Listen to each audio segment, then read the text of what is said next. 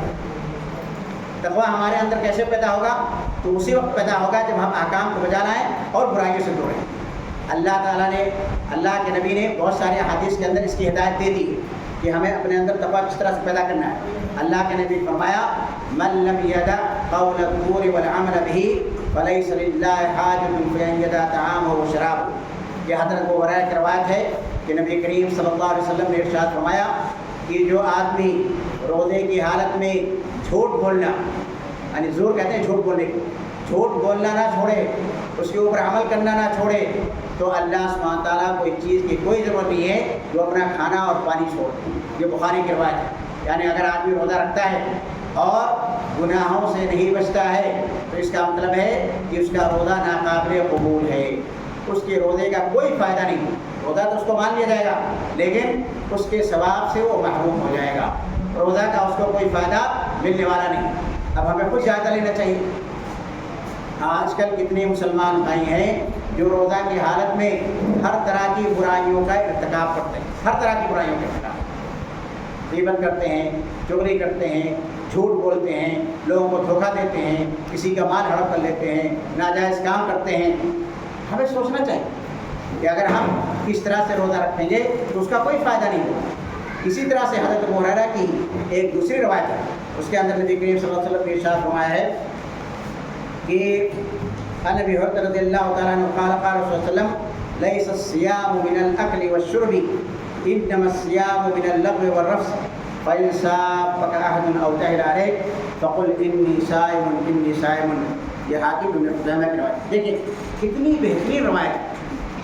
یعنی آپ اس دین اسلام کے بارے میں سوچ ہی نہیں سکتے. اگر مسلمان دین اسلام کے اوپر عمل کریں تو ایک بہت ہی اچھا معاشرہ وجود میں آ جائے گا. لیکن کیا تھا، ہم مسلمانوں کی بدبختی ہے، ہم مسلمانوں کی بدنصیبی ہے. جیسا میں نے آپ سے کہا کہ مسلمان خود اسلام کی قدر نہیں کرتے، مسلمانوں کو دین اسلام کی اہمیت نہیں معلوم. نبی کریم صلی اللہ علیہ وسلم نے اس کے اندر کتنی اچھی تعلیم دی. ہم نام کے مسلمان ہیں، ڈھونگی مسلمان ہیں، نوٹنکی باز مسلمان ہیں، ڈرامہ باز مسلمان ہیں. بس اسلام سے ہمارا رشتہ برائے نام ہے. اسلام سے ہمارا رشتہ کیا ہے؟ برائے نام. مسلمان گھرانے میں پیدا ہو گئے اور مسلمان بن گئے. اس کے علاوہ ہم اسلام کے بارے میں کچھ نہیں جانتے. کتنی بہترین تعلیم ہے اور اسی سے ہمارے اندر تقویٰ پیدا ہو. اور تقویٰ کے حاصل کرنے کا ذریعہ اور راستہ ہی ہے. ابو ہریرہ رضی اللہ تعالیٰ عنہ کی روایت ہے، وہ کہتے ہیں کہ نبی کریم صلی اللہ علیہ وسلم نے ارشاد فرمایا لیس الصیام من الاکل والشرب. اے مسلمانوں یہ جان لو کہ روزہ رکھنا یہ کھانا کھانے کو یا پانی کو، کھانا اور پانی کو چھوڑ دینے کا نام نہیں ہے، بلکہ کیا ہے، انما الصیام من اللغو والرفث. روزہ کس کا نام ہے کہ آدمی لغو سے بھی، لغو کس کو کہتے ہیں؟ بیہودہ بات، بیکار کی بات، لایانی بات، جس کا کوئی فائدہ نہ ہو۔ آدمی کیا کرے؟ آدمی روزے کی حالت میں لغو سے بھی رک جائے، بیکار کی باتوں سے بھی رک جائے۔ اور آج کل لوگ کیا کرتے ہیں؟ بکواس کرتے رہتے ہیں، گڑبڑ کرتے رہتے ہیں، کوئی فائدہ نہیں ہوتا ہے۔ تو بکواس سے بھی آدمی کو رک جانا چاہیے۔ اسی طرح سے گالی گلوچ بھی ایک انسان کو رمضان کے مہینے میں نہیں کرنا چاہیے۔ پھر نبی کریم صلی اللہ علیہ وسلم نے آگے ارشاد فرمایا فَإِنْ سَابَّكَ أَحَدٌ أَوْ جَهِلَ إِلَيْهِ، اگر کوئی شخص کسی مسلمان روزے دار کو گالی دیتا ہے یا جہالت کے اوپر اتر آتا ہے تو اس کو کیا کرنا ہے؟ اس کے بارے میں دیکھیے نبی کریم صلی اللہ علیہ وسلم نے کیا تعلیم دی۔ آپ کو گالی گلوچ کا جواب گالی سے نہیں دینا ہے، آپ کو جہالت کا جواب جہالت سے نہیں دینا ہے۔ آپ کو کیا کرنا ہے؟ آپ کو کہنا ہے فَقُلْ إِنِّي صَائِمٌ إِنِّي صَائِمٌ، آپ ایسے شخص سے کہہ دیں کہ میں روزہ دار ہوں، میں روزہ دار ہوں۔ یعنی کتنی اچھی تعلیم، کتنی بہترین تعلیم ہے، اور اسلام کی تمام تعلیمات بہت اچھی ہیں۔ اگر ہم مسلمان حقیقت میں مسلمان بن جائیں تو اللہ کے فضل و کرم سے کیا ہوگا؟ ہماری تمام مصیبتیں دور ہو جائیں گی، ہماری تمام پریشانیاں ختم ہو جائیں گی، اور اللہ سبحانہ تعالیٰ نے جو ہم سے وعدہ کیا ہے وہ وعدہ بھی حاصل ہو جائے گا۔ تو آپ کو کیا معلوم ہوا؟ آپ کو یہ معلوم ہوا کہ رمضان کا مقصد دراصل ہم مسلمانوں کے اندر تقویٰ پیدا کرنا ہے۔ رمضان کا مقصد مسلمانوں کو بھوکا رکھنا نہیں ہے یا ان کو تکلیف مشقت میں ڈالنا نہیں ہے۔ اور یہ بھی معلوم ہوا جو کہ بہت ہی اہم ہے کہ اصلی و حقیقی روزہ کیا ہے؟ اصلی و حقیقی روزہ کھانے اور پینے کو چھوڑ دینا نہیں ہے کہ آپ کھانا پینا چھوڑ دیں۔ یہ ایک آسان چیز ہے جس کو ہر کوئی شخص کر سکتا ہے۔ ہاں، اصلی روزہ کیا ہے؟ حقیقی روزہ کیا ہے؟ کہ آپ ہر قسم کے گناہوں سے، ہر قسم کے گناہ سے، جھوٹ، غیبت، چغلی، سود خوری، زناکاری، شراب خوری، جتنے بھی قسم کے گناہ ہیں آپ ہر قسم کے گناہ سے، بے پردگی، کوئی بھی گناہ جو ہے نہیں کرنا چاہیے۔ تب جو ہے کیا ہوگا؟ جو اللہ سبحانہ تعالیٰ نے ہم سے وعدہ کیا ہے رمضان میں کہ رمضان کا مہینہ جب آتا ہے تو ایک مسلمان کے سارے گناہ معاف کر دیے جاتے ہیں۔ من قام رمضان ایمانا واحتسابا غفر له ما تقدم من ذنبه، اور ایک دوسری روایت کے اندر ہے من صام رمضان ایمانا واحتسابا غفر له ما تقدم من ذنبه، کہ جو شخص رمضان کا روزہ ایمان کے ساتھ رکھتا ہے، یعنی مسلمان ہے اور اللہ سے ثواب کی امید رکھتے ہوئے رکھتا ہے، تو اللہ سبحانہ تعالیٰ اس کے تمام سابقہ گناہوں کو معاف کرتا ہے۔ لیکن یہاں پر یہ وضاحت ضروری ہے کہ اس سے کیا مراد ہے؟ اس سے چھوٹے گناہ مراد ہے، صرف چھوٹے گناہ اللہ سبحانہ تعالیٰ معاف کرے۔ وہ یہ نہ سوچے کہ اللہ سبحانہ تعالیٰ ہمارے بڑے گناہ کو معاف کر دے گا۔ بڑے گناہوں کے لیے توبہ کرنا ضروری ہے، اور توبہ کے شروط کیا ہے؟ توبہ کا سب سے پہلا شرط یہ ہے کہ آپ اس گناہ کو چھوڑ دیں، دوسرے آپ اس کو نادم اور شرمندہ ہوں، تیسرے آپ یہ عزم کریں کہ ہم یہ گناہ دوبارہ نہیں کریں گے، اور چوتھا اگر وہ مسئلہ حقوق العباد کسی انسان سے متعلق ہے تو آپ کو کیا کرنا ہے؟ آپ کو اس کے حق کو لوٹانا ہے، اس کے حق کو دینا ہے۔ حقوق العباد کسی بھی صورت میں معاف نہیں ہو سکتا ہے، کسی بھی صورت میں جو بندے کا حق ہے آپ کو اس کو ادا کرنا ضروری ہے۔ مثال کے طور پر اگر آپ نے کسی کی پراپرٹی پر قبضہ کر لیا ہے یا کسی کا پیسہ آپ نے چھین لیا ہے تو جب تک آپ اس کا پیسہ نہیں واپس کریں گے آپ کا وہ گناہ معاف ہو ہی نہیں سکتا ہے، چاہے آپ زندگی بھر سجدے میں پڑے ہوں۔ آپ نے کسی کی پراپرٹی پر قبضہ کر لیا ہے تو آپ جب تک اس کی پراپرٹی کو واپس نہیں کریں گے آپ کا گناہ معاف ہو ہی نہیں سکتا ہے، چاہے آپ زندگی بھر حج کرتے رہیں، ہر سال حج کرتے رہیں، اس کا کوئی فائدہ ہونے والا ہے۔ حرام کمائی سے آپ کی ساری عبادت برباد ہو جائے گی، یہ آپ جان لیں۔ اور آج مسلمان حرام کمائی کے اندر مبتلا ہے۔ ہم اپنی بہنوں کو اور بیٹیوں کو، لڑکیوں کو وراثت کے اندر ان کا حق نہیں دیتے ہیں، جو وراثت کے اندر ان کا حق نہیں دیتے وہ حرام کھاتے ہیں، حرام کھاتے ہیں۔ اور 90% مسلمان آج کل اپنی لڑکیوں کو وراثت کے اندر ان کا حق نہیں دیتے، اور یہ اتنا بڑا گناہ ہے کہ اللہ سبحانہ تعالیٰ نے کہا ہے وَمَن يَعْصِ اللَّهَ وَرَسُولَهُ وَيَتَعَدَّ حُدُودَهُ يُدْخِلْهُ نَارًا خَالِدًا فِيهَا وَلَهُ عَذَابٌ مُهِينٌ۔ یہ میراث کے بارے میں اللہ سبحانہ تعالیٰ نے فرمایا کہ جو اللہ اس کے رسول کی نافرمانی کرے گا اور اس کے حدود سے تجاوز کرے گا تو اللہ سبحانہ تعالیٰ اس کو جہنم کے اندر داخل کرے گا۔ جو شرک کرتے ہیں، شرک بہت سارے مسلمان شرک کرتے ہیں، بہت سارے مسلمان مزاروں کے اوپر جاتے ہیں، وہاں پر چادر چڑھاتے ہیں اور وہاں پر جا کر کے کہتے منتیں مانگتے ہیں، یہ شرک اکبر ہے، شرک اکبر۔ نہ آپ کو نظام الدین کچھ دے سکتے ہیں، نہ آپ کو اجمیر والے کچھ دے سکتے ہیں، نہ کوئی اور کچھ آپ کو دے سکتا ہے، یہ سب انتقال کر کے یہ ہماری دعاؤں کے محتاج ہیں۔ اگر آپ وہاں پر جاتے ہیں تو یہ شرک اکبر ہے، آپ اسلام سے خارج ہو جاتے ہیں۔ اور شرک کے بارے میں اللہ سبحانہ وتعالیٰ نے فرمایا ہے وَمَن يُشْرِكْ بِاللَّهِ فَقَدْ حَرَّمَ اللَّهُ عَلَيْهِ الْجَنَّةَ وَمَأْوَاهُ النَّارُ وَمَا لِلظَّالِمِينَ مِنْ أَنصَارٍ، کہ جو اللہ سبحانہ وتعالیٰ کے ساتھ شرک کرے گا تو اللہ سبحانہ وتعالیٰ نے اس کے اوپر جنت کو حرام قرار دے دیا ہے۔ مشرک کے لیے جنت کے اندر داخل ہونا ہے فقد حرم اللہ علیہ الجنہ ومأواہ النار، اور اس کا ٹھکانہ جہنم ہے اور وہ اس کے اندر ہمیشہ ہمیشہ رہے گا۔ وما للظالمین من انصار، اور ظالموں کا کوئی مددگار نہیں ہوگا۔ تو میرے مسلمان بھائیوں، آپ مسلمان بنے ہیں تو نوٹنکی بعد مسلمان بنیے، ڈھونگی بعد مسلمان مت بنیے، ڈرامے بعد مسلمان مت بنیے، اسلام کے اوپر عمل کیجیے۔ آپ یقین جانیے کہ قیامت کے دن آپ سے ایک ایک پائی کا حساب لیا جائے گا، ایک ایک پائی کا حساب کہ آپ نے کہاں سے کمایا تھا، کہاں سے خرچ کیا تھا۔ اسی طرح سے آپ کی زندگی کا ایک ایک سیکنڈ کا حساب آپ سے لیا جائے گا۔ آپ یہ مت سوچیے کہ زندگی آپ کی ہے، آپ چاہے جس طرح سے گزار دیں، ایک ایک سیکنڈ کا حساب آپ سے قیامت کے دن لیا جائے گا۔ لہذا اسلام کے اوپر عمل کیجیے۔ میں یہی پیغام آپ کو دینا چاہتا تھا، اور میں نے اسی مقصد کے ساتھ آپ کو بلایا تھا کہ اپنی ماں اور بہنوں کے ساتھ، اپنے بھائیوں کے ساتھ کچھ دین اسلام کی باتیں ہو جائیں گی، کچھ دین کی باتیں ان کو بتا دی جائیں گی۔ تو امید ہے کہ میرا پیغام آپ تک پہنچ گیا ہوگا۔ اسی طرح سے میں اپنی ماں اور بہنوں سے اور یہاں جو لوگ حاضر ہیں میں ان سے بھی کہنا چاہتا ہوں کہ یہ اسکول جو یہاں پر ہے یہ آپ کی خدمت کے لیے۔ ہم یہاں پر شام کا بھی اسکول چلاتے ہیں جس میں بچوں کو دینی تعلیم دی جاتی ہے۔ آپ اپنے بچوں کو یہاں پر بھیجیے، مفت میں ہے، کوئی چارج نہیں لگتا ہے۔ آپ اپنے بچوں کو یہاں پر داخلہ کیجیے۔ اور اسی طرح سے سنڈے کا اسکول یہاں پر چلتا ہے۔